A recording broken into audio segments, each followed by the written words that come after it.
Since the foundation of the United States of America, the nation has upheld a standard of freedom by maintaining its democracy and capitalistic economy, granting its people liberty, the ability to live as they wish, and to pursue happiness. The establishment of a democratic state gave the people of the nation the voice of power. Yet, how much power do they actually have? Noam Chomsky said, "Propaganda is to democracy what violence is to dictatorship." Even prior to the United States gaining independence from Britain, the leaders of the American Revolution used propaganda to rally the people of the colonies. Founding the country as a democracy does grant the people power. However, their knowledge, ignorance, and ultimate power is determined by the propaganda usage of the few elite. Since the beginnings of American history, propaganda has been used to influence war, political opinions, and consumer desires. Through analyzing how propaganda worked in the past, it can be inferred propaganda was and is the ultimate cause of ignorance held by the majority of Americans. The commercialized form of propaganda is constant due to the fact large corporations advertise for themselves and any other smaller businesses that may branch out from that cooperation in many ways. They do so by advertising in many forms, not just within the media. For example, the Disney Corporation made an amusement park, brands of soda or beer will advertise in movies and shows, billboards are bought out, and soda and snack machines are placed in schools. These varying forms of commercialism, whether they exist in the media or not, all use varying propaganda tools such as bandwagoning, masking information, assertion, and playing on people's desires and fears. Advertisement for medical drugs display all the positives that may result in an attempt to mislead the viewer on the negative side effects and possible reactions by stating them briefly and unemotionally at the very end of the commercial. For example, a mistake made by Pfizer, a largely commercialized drug firm, in 2012 caused the callback of over 1 million birth control pills. This error caused the pills to be ineffective and possibly expired. Although there were no recorded health issues, the vast number of individuals who rely on Pfizer solely because of the commercial scene could have had health issues, as many do yearly due to drugs commercialized and prescribed due to the propaganda used in advertisement. Propaganda is used extensively in the area of war. The government, corporations, and military use propaganda in the modern day to influence Americans into thinking war is necessary. Propaganda usage on the wars against terrorism typically demoralize all from the Middle East and the entire Islamic faith, rather than the small extremist group. Yet Al-Qaeda and other Islamic extremists make up less than 10% of those who follow the Islamic faith, and those terrorists are less than 10% of the terrorists worldwide. Furthermore, only about 10 to 15 of Arabs are Muslims. Because of American propaganda, the typical American associates almost the entirety of the Middle East with terrorism. One example is the current state of Iran to most Americans. Iran does not recognize Al-Qaeda as a religious group and did not recognize the Taliban government of Afghanistan until recently. Today, the modern American sees Iran as a terrorist nation due to the government propaganda, when in fact it is anything but. Yet, how is this relatable to American propaganda in the past, especially when technological advances like cable and the internet were not present? Dating back to the American Revolution, before electricity was even discovered, the leaders of the rebellion against Britain used various forms of propaganda to influence other colonists to get on the war bandwagon. A form of extreme propaganda during this period was the painting The Bloody Massacre by Paul Revere.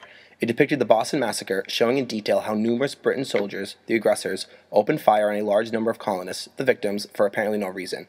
This painting sparked the desire for war across the colonies against the evil, merciless enemy, their mother country, Great Britain. However, this painting is depicted entirely wrong. A couple of British soldiers were pelted with rocks and snowballs by numerous colonist rebels, the aggressors, and when they failed to cease throwing when ordered to stop, the soldiers opened fire. In total, only 5 colonists were killed. This painting blatantly masked information and misinformed the public of the truth, serving as proof of the usefulness of propaganda as well as the danger it presents.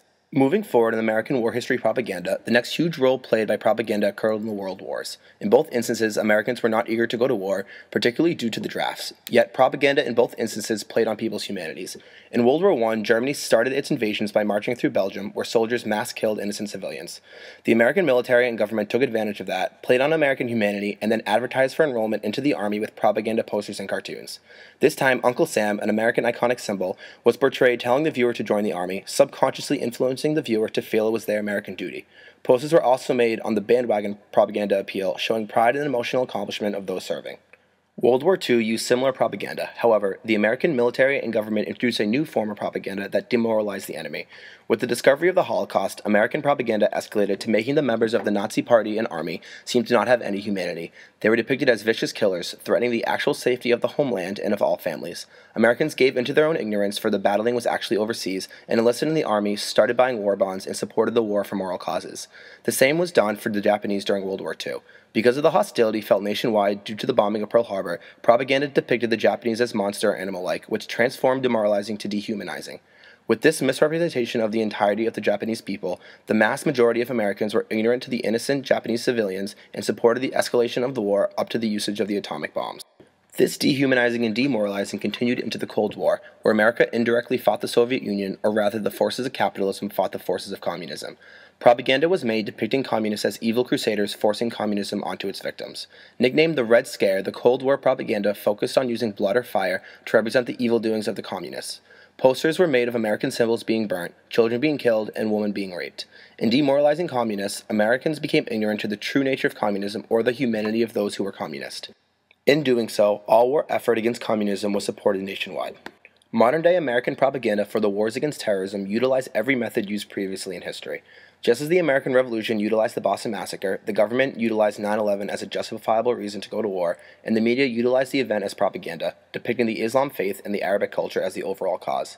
Like World War I, this attack to the homeland and the propaganda surrounding it subconsciously influenced Americans to support the war cause and even enlist. Furthermore, methods of demoralizing and dehumanizing from World War II and the Cold War continue as well, particularly in the forms of cartoons. From analyzing why the American people used their power to go to war from historical and factual bases, it is inferable that the use of propaganda is the reason why the United States is still at war because of the ignorance it coats the American people with. The usage of propaganda affects the ignorance of Americans in more than just international war. Modern-day political campaigning is composed entirely of propaganda. Many propaganda techniques are name-based upon campaigning. For example, bandwagon is used so the directed audience will follow a crowd, whether it is real or not, and playing folk occurs when the candidate appears as a humble, simple individual and tries to relate to the directed audience. Many times the campaign will use name-calling to arouse negative feelings and prejudice towards the opponent. For example, each side of the 2012 campaign between Romney and Obama used name-calling to arouse negativity about the other. The Obama administration used Romneyhood as a name to describe Romney policies that the group claimed would tax the poor to help the rich. The Romney campaign fired back with Obamaloney, a name to call out the president on lying and making up false information. The American nation, for the entirety of its existence, has upheld a notion of freedom and liberty due to the governmental power being in the hands of the people. However, this notion can exist merely as an idea, for the usage of governmental propaganda creates an ignorance within the American people that causes their power to be manipulated by the hands of the elite few in the positions of large corporations and the governmental positions. These few use propaganda to pull on the emotions of their audience and influence them to go in whichever direction they want, whether it be military propaganda pushing for war, governmental propaganda in regards to presidential campaigning, or merely companies trying to sell their products. According to Albert Camus, in such a world of conflict, a world of victims and executioners, it is a job of thinking people to not be on the side of the executioner. In utilizing propaganda techniques, the elite are acting as the executioners, depriving American citizens, the victims, of true knowledge and power. In seeing through propaganda and rising above it, one can remain a victim and not give in to propaganda pressures and ignorance, but instead retake the power and knowledge needed to reclaim this democracy as power for the people.